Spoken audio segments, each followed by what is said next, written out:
بسم اللہ الرحمن الرحیم۔ السلام علیکم۔ پیش خدمت ہے خوفناک کہانی آصف ایپیسوڈ 9 بائی ایم اے راحت۔ مجھے واپس آئے آدھا گھنٹہ گزر گیا تھا کہ دروازے پر دستک ہوئی اور میں چونک پڑا۔ ویٹر بھی ہو سکتا ہے اور کوئی اور بھی۔ بہرحال میں نے دروازہ کھولا جسے کہ میں نے اندر سے بند کر دیا تھا۔ میرے سامنے ایک عمر رسیدہ شخص کھڑا ہوا تھا۔ دراز قامت تھا، کن پٹیوں سے بال سفید تھے، چہرے سے اچھی خاصی پروقار شخصیت کا مالک نظر آتا تھا۔ کمرے میں اندر روشنی ہو رہی تھی، اس لیے اس نے مجھے بھی دیکھا اور نہ جانے کیوں اس کے چہرے پر غم کے آثار پھیل گئے۔ میں اندر آ سکتا ہوں؟ اس نے کہا۔ کون ہے آپ؟ اندر آنے دو گے مجھے؟ اس شخص نے بررائی ہوئی آواز میں کہا اور میں نے قدم پیچھے ہٹا دیے۔ تشریف لائیے، میں نے کہا اور وہ آہستہ قدموں سے اندر آ گیا۔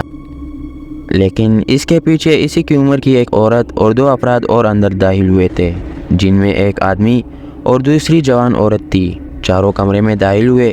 میں ہکا بکا دیکھ رہا تھا۔ وہ اندر داخل ہوئے تو جوان عورت نے دروازہ بند کر دیا، پھر میری جانب دیکھ کر بولی، کیا ہم لوگ اتنے ہی بڑے مجرم ہیں سہیل؟ جی، میں نے حیرت سے کہا۔ بیٹھنے کو بھی نہیں کہو گے ہمیں؟ آپ لوگ تشریف رکھیے، لیکن آپ کی آمد کی وجہ میری سمجھ میں نہیں آئی ہے۔ بیٹھ سکتے ہیں نا؟ جی تشریف رکھیے۔ بیٹی ڈیڈی آپ پلیز بیٹھ جائے۔ عورت کچھ زیادہ ہی بامل نظر آ رہی تھی، جبکہ معمر عورت کے چہرے پر غم آلود سنجیدگی چھائی ہوئی تھی، اور یہی کیفیت اس نوجوان کی تھی جو جوان عورت کے ساتھ آیا تھا۔ وہ لوگ بیٹھ گئے۔ میں نے اپنے بستر پر ہی بیٹھنا مناسب سمجھا تھا۔ ان لوگوں کی آمد کی وجہ میری سمجھ میں نہ آئی تھی۔ عورت نے کہا، سہیل، کیا کوئی ایسی صورت نہیں ہو سکتی کہ تم ہم سب کو معاف کر دو؟ تمہیں پتہ ہے کہ تمہارے اس عمل سے ہم لوگوں کی زندگی کو کیا گن لگ گیا ہے؟ ڈیڈی کی صورت دیکھ رہے ہو، کس قدر خوش مزاج آدمی تھے، لیکن تمہارے جانے کے بعد ڈیڈی کے ہونٹوں پر مسکراہٹ تک نہیں آئی۔ اور ممی، کاش تم ایک ماہ کے اندر جانگ سکتے تھے۔ سہیل، انسان کو اس قدر شدت پسند نہیں ہونا چاہیے۔ تم محسوس نہیں کر سکتے کہ تمہارے اس قدم نے ہم لوگوں کو کس طرح سولی پر لٹکا دیا ہے۔ لوگوں سے بہانے کرتے پھر رہے ہیں، نہ جانے کیا کیا کہہ رہے ہیں، لیکن تم نے یہ سب کچھ نہ سوچا۔ تم نے سہیل، تم نے جو قدم اٹھایا اور جس طرح بھی اٹھایا، کاش اس طرح تم قدم نہ اٹھاتے۔ میں اب بھی ان کی باتیں نہیں سمجھ پا رہا تھا، لیکن کچھ نہ کچھ تو بولنا ضروری تھا۔ میں نے نرم لہجے میں کہا، میرا خیال ہے میرے بارے میں آپ کو غلط فہمی ہو رہی ہے۔ میرا نام سہیل نہیں، نادر ہے۔ عورت نے ٹھنڈی سانس بھری اور پھر اپنی جگہ سے اٹھی اور میرے پاس پلنگ پر آ بیٹھی۔ اس نے کہا، میں تمہاری بھابھی ہوں۔ میں نے زندگی کا طویل وقت یہاں گزارا ہے سہیل۔ شاید میرے یہ الفاظ تمہیں مصنوعی محسوس ہو، لیکن یہ حقیقت ہے کہ میرا کوئی چھوٹا بھائی نہیں تھا۔ اعظم کے چھوٹے بھائی کی حیثیت سے میں نے تمہیں اپنا چھوٹا بھائی سمجھا۔ شاید تم اس بات سے انکار نہ کر سکو۔ تم نے بارہا اس کا اعتراف بھی کیا ہے۔ آپ ٹھیک کہتی ہے، لیکن اگر میں آپ سے یہ عرض کروں کہ میں سہیل نہیں ہوں، نادر ہوں، تو کیا آپ لوگ اس حقیقت کو تسلیم کر لیں گے؟ اگر تم یہ کہو کہ سورج اب مشرق کی بجائے مغرب سے نکلنے لگا ہے، تو کیا اس بات پر یقین کیا جا سکتا ہے؟ آپ بالکل ٹھیک کہتی ہے، اس پر یقین نہیں کیا جا سکتا، لیکن جو کچھ میں کہہ رہا ہوں اس پر خدا کے واسطے آپ یقین کر لیجئے، میں نے نجاست آمیز لہجے میں کہا، اور عورت مجھے عجیب سی نگاہوں سے دیکھنے لگی۔ پھر بولی، دیکھو سہیل، انسان بے شک اپنی ذات میں جیتا ہے، اور کسی سے یہ کہنا کہ تم اپنے لیے نہیں کسی دوسرے کے لیے جیو عجیب سا لگتا ہے، بہت عجیب لگتا ہے، لیکن سہیل، گھر کی عزت دنیا کی ہر چیز سے قیمتی ہوتی ہے۔ تم کچھ بھی کہو، کچھ بھی کہتے رہو، میں تو تم سے یہی کہوں گی کہ دیکھو، والدین اولاد کی پرورش کرنے کے لیے نہ جانے کیا کیا جتن کرتے رہتے ہیں۔ کیا ایک چھوٹی سی قربانی دے کر انسان اپنی گھر کی عزت نہیں بچا سکتا؟ میں یہ نہیں کہتی کہ تم وہ کرو جو باقی تمام افراد کہہ رہے ہیں، لیکن کم از کم تھوڑا سا تو تعاون کرو۔ دیکھو، ہم سب تباہی کے دہانے پر کھڑے ہوئے ہیں۔ ہمارے سامنے ہمارا تاریک مستقبل ہے سہیل۔ اس مستقبل کے لیے ہمیں تمہاری مدد درکار ہے۔ ہمیں مایوس نہ کرو۔ میں تمہارے آگے ہاتھ جوڑتی ہوں سہیل، خدا کے لیے، خدا کے لیے۔ عورت کی آواز رون گئی۔ اور میں نے تک کر آنکھیں بند کر لی اور پیشانی مسلنے لگا۔ کیا کرنا چاہیے مجھے، کیا کرنا چاہیے؟ پھر دل میں یہ خیال آیا کہ کم از کم دیکھوں تو صحیح، معلوم تو کروں ان سے کہ ان کی مشکل کیا ہے۔ کچھ لمحے سوچتے رہنے کے بعد میں نے کہا، گویا آپ لوگوں کو یہ یقین ہے کہ میں سہیل ہوں؟ اگر تم ہماری کچھ عزت کرو تو۔ ان خاتون نے کہا، ٹھیک ہے، اگر آپ اس بات پر بضد ہے کہ میں ہی سہیل ہوں تو آپ کی بات مان لیتا ہوں، لیکن ایک بات کان کھول کر سن لیجئے، اگر کبھی اس بات کا انکشاف ہو جائے کہ سہیل کوئی اور ہے تو آپ مجھے مجرم قرار نہیں دیں گے۔ میں آپ کی حیثیت، آپ کی شخصیت سے کوئی فائدہ نہیں اٹھانا چاہتا۔ آپ مجھے جس انداز میں مجبور کر رہی ہے اس کی وجہ سے میں خاموش ہوا جاتا ہوں۔ نوجوان عورت آہستہ سے ہنس پڑی۔ اگر کوئی تمہیں مجھ سے زیادہ جاننے کا دعویٰ کرے تو میرے سامنے آئے۔ یعنی آپ پورے یقین کے ساتھ یہ بات کہہ رہی ہے کہ میں ہی سہیل ہوں؟ سہیل، کیوں پریشان کر رہے ہو؟ باز آ جاؤ۔ ویسے تو مجھ سے بڑی محبتوں کا دعویٰ کرتے تھے کہ بھابھی میں تمہاری بیٹے کی جگہ ہوں، یہ ہوں وہ ہوں، اور اب مجھے بھی اسی لکڑی سے ہانک رہے ہو۔ ٹھیک ہے، اب مجھے حکم دیجئے کہ مجھے کیا کرنا چاہیے۔ گھر چلو۔ حاضر ہوں۔ کیا واقعی؟ عرض تو کر رہا ہوں کہ حاضر ہوں۔ اب کچھ نہیں کہوں گا، یہاں میرا اچھا خاصا سامان موجود ہے، کسی چیز کی تم فکر ہی مت کرو۔ وقاص نے تمہیں یہاں دیکھا تھا، وہ یہاں ایک پارٹی میں شریک ہونے آیا تھا اپنی بیوی کے ساتھ، لیکن تمہیں دیکھنے کے بعد اس نے پارٹی چھوڑ دی اور ہمیں اطلاع دی۔ یہ وقاص صاحب کون ہے؟ مینیجر کی بات کر رہی ہوں۔ اچھا اچھا اچھا، ٹھیک ہے، تو پھر میں چلوں؟ ہاں بالکل۔ اور میرا سامان؟ کہاں نا، وقاص سب کچھ لے آئے گا، جیسی اللہ کی مرضی۔ میں نے شانیں ہلاتے ہوئے کہا اور عورت خوش ہو گئی۔ میں چونک کر بولا، ویسے میں آپ کو کیا کہوں؟ باز نہیں آؤ گے اپنی حرکتوں سے؟ پلیز ایک کام کرے، جو کچھ میں پوچھ رہا ہوں بتا دے۔ کیا کہوں میں آپ کو؟ بھابھی نہیں کہتے تھے مجھے؟ ہاں ہاں بھابھی۔ نام کیا ہے آپ کا؟ چلو گھر چل کر بتاؤں گی اچھی طرح، محترمہ نے ناز بھرے انداز میں کہا، اور میں گھر چلنے کے لیے تیار ہو گیا۔ دلچسپ صورتحال تھی۔ میں نے تو ان لوگوں کو دھوکہ دینے کی کوشش نہیں کی تھی، لیکن یہ زبردست دھوکہ کھانے کے موڈ میں تھے، تو اب بھلا میں کیا کرتا؟ سارا سامان وغیرہ وہی چھوڑ دیا گیا۔ وہ صاحب جن کا نام وقاص لیا گیا تھا، یہ ساری کارروائی ان کے ذریعے ہونے والی تھی۔ نیچے ایک بہت قیمتی کار کھڑی ہوئی تھی، ہم لوگ اس میں بیٹھ گئے۔ معمر خاتون اور معمر شخص بھی ہمراہ تھے۔ کار اسٹارٹ ہو کر چل پڑی اور اس کے بعد ایک انتہائی خوبصورت عمارت میں داخل ہوئی۔ میں زندگی کے اس نئے موڑ پر دلچسپی سے غور کر رہا تھا۔ کیا ہی عجیب معاملہ ہے، لیکن بہرحال حرج بھی کیا ہے، بیچارے غلط فہمی کا شکار ہو گئے ہیں۔ وقت آنے پر غلط فہمی خود بخود دور ہو جائے گی۔ وہ لوگ بڑی خوشی خوشی مجھے اندر لائے۔ کچھ ملازم ٹائپ کے لوگ بھی نظر آ رہے تھے۔ بھابھی صاحبہ نے دوسروں سے کہا، آپ لوگ آرام کیجئے، میں ذرا اس کی خبر لینے کے بعد اور اسے یاد دلانے کے بعد کہ یہ سہیل ہے واپس آتی ہوں۔ وہ سب اپنے اپنے کمروں میں چلے گئے اور محترمہ بھابھی جان مجھے لیے ہوئے ایک خوبصورت بیڈ روم میں آ گئی۔ حسین بیڈ روم تھا۔ انہوں نے مجھے گھورتے ہوئے کہا، شرم نہیں آئی تھی تمہیں ماں باپ کے ساتھ یہ سلوک کرتے ہوئے؟ ماں باپ نے میرے ساتھ جو سلوک کیا میڈم، آپ اسے نہیں جانتی۔ 1000 بار میں نے تم سے پوچھا کہ کیا خود تمہارے دل میں کوئی ہے؟ کسی کے ساتھ زندگی کے عہد و پیما کر چکے ہو؟ کبھی بتایا تم نے مجھے؟ میرے ساتھ زندگی کے عہد و پیما کسی نے نہیں کیے، تو پھر آخر فرح میں کیا خرابی ہے؟ خرابی فرح میں نہیں ہے، مجھ میں ہے۔ کیا بکواس کر رہے ہو؟ ٹھیک ہے ٹھیک ہے، بعد میں آپ کو خود پتہ چل جائے گا کہ میں کیا بکواس کر رہا ہوں۔ دیکھو سہیل، مجھے ڈراؤ نہیں، بہت آگے بڑھ بڑھ کر اس گھر کے معاملات میں مداخلت کرتی ہوں، لیکن تم سب کے سہارے سے۔ اعظم نے اس طرح مجھ پر اعتماد کا اظہار کیا ہے کہ میں نے یہ ذمہ داریاں اپنے سر لے رکھی ہے، اور پھر بہرحال مستقبل میں یہ ہمارا گھر ہے۔ میں تمہیں یقین دلاتی ہوں کہ فرح جیسی لڑکی کو میں ٹھیک کر لوں گی، کوئی ایسی بات نہیں ہے، وہ بس ذرا غلط پرورش پا چکی ہے۔ ماں باپ نے اسے ضرورت سے زیادہ ہی سر چڑھا رکھا ہے، لیکن یہ تم بھی جانتے ہو کہ وہ تمہیں پسند کرتی ہے۔ سب ٹھیک ہو جائے گا سہیل، سب ٹھیک ہو جائے گا، بس تم مجھے یہ بتا دو کہ کسی اور کو تو نہیں چاہتے؟ ایسی تو کوئی بات نہیں ہے، جبکہ تم نے ہمیشہ مجھ سے یہی کہا ہے کہ بھابھی اگر کوئی ایسی بات ہوئی تو آپ کو بتا دوں گا۔ جی ہاں، ابھی تک تو کوئی ایسی بات نہیں ہے، لیکن اگر ایسی کوئی بات ہوئی تو واقعی آپ کو بتا دوں گا، بلکہ اچھی طرح بتا دوں گا۔ ویسے محترمہ آپ کا نام کیا ہے؟ وہ پھر غصیلی نگاہوں سے مجھے دیکھنے لگی، پھر آہستہ سے بولی، فرزانہ۔ جی ہاں، بہت بہت شکریہ۔ اور یہ صاحب جو خطرناک سی صورت کے مالک ہیں جنہیں آپ ڈیڈی کہہ رہے تھے، یہ کون ہے؟ توبہ توبہ، کسی کو اپنا باپ کہنا کتنا مشکل کام ہے، کاش یہ آپ کی سمجھ میں آ جائے۔ اور دوسری خاتون جو غمزدہ شکل بنائے ہوئے بیٹھی ہوئی تھی، وہ میری ماں ہوگی۔ اور یہ اعظم صاحب، اچھا دیکھو کیوں ان بیچارے لوگوں کو غمزدہ کر رہے ہو؟ میڈم، بہت بڑا نقصان اٹھائیں گی آپ۔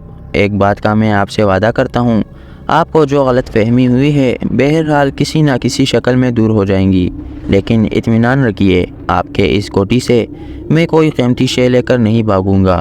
اپنا فرض تو میں پورا کر چکا ہوں اور آپ کو بتا چکا ہوں کہ میں سہیل نہیں ہوں۔ پھر وہی بکواس، اب بتاؤ میں کیا کروں؟ بہتر ہے یہ مسئلہ کر پر چھوڑ دیجئے اور صبح کو یہ سب طے کر لیں گے کہ ہمیں کیا کرنا چاہیے۔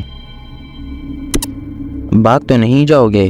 اب نہیں بھاگوں گا، کم از کم میرا ضمیر مطمئن ہے اور میں یہ بات جانتا ہوں کہ آپ لوگ خود دھوکہ کھا رہے ہیں، میں نے آپ کو دھوکہ دینے کی کوشش نہیں کی ہے۔ سہیل، تمہیں اپنی بھابھی کی قسم، دیکھو اب یہاں سے جانا نہیں۔ تمہیں پتہ نہیں کہ ہم سب کس طرح خطرے میں پڑ گئے ہیں۔ تم یہ بھی جانتے ہو کہ جواد صاحب کس قدر خشک مزاج آدمی ہے۔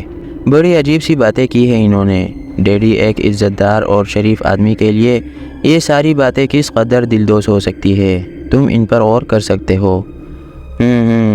ٹھیک ہے، تو اب آپ آرام کیجئے، جاؤ گے تو نہیں؟ وعدہ کرتا ہوں۔ میرے سر پر ہاتھ رکھو، بھابھی صاحبہ نے کہا اور میں نے ان کی سر پر ہاتھ رکھ دیا۔ کھاؤ میری قسم، آپ کی قسم، جب تک آپ لوگ خود مجھے یہاں سے نہیں بھگائیں گے میں یہاں سے نہیں بھاگوں گا۔